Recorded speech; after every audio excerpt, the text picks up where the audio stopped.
everyone, this is Julian from Kanen Coffee. Today we have a quick mill Silvano with us in the shop. This is not the Silvano Evo being the newer version of this machine, but this is the older one.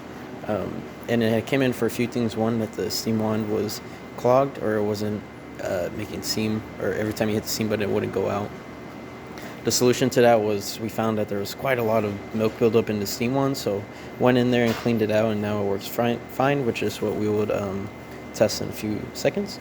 And then also just an overall tune-up on this machine, descaling both the boiler and the heating block that you have for your steam wand.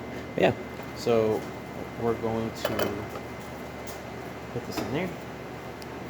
Also, another thing that I was brought in for is when you brew it originally, it'll leak from the sides of the portafilter, which usually means your group head gasket needs to be replaced.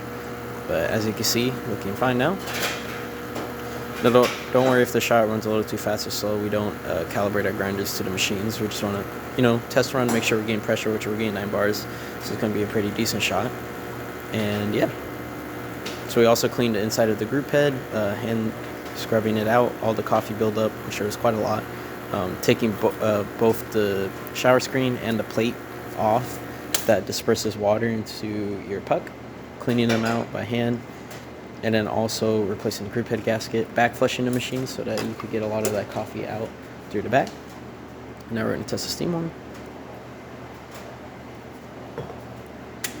Also soaking the steam one in a milk solution just so it could break it all down.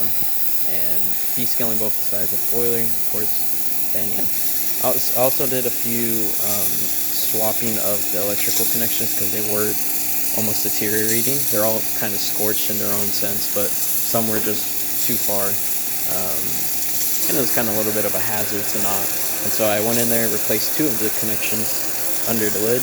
And yeah, that's about it for this repair. If you like this video or any of our other repairs on our channel, leave a like, subscribe, and hit the bell. Thanks for watching.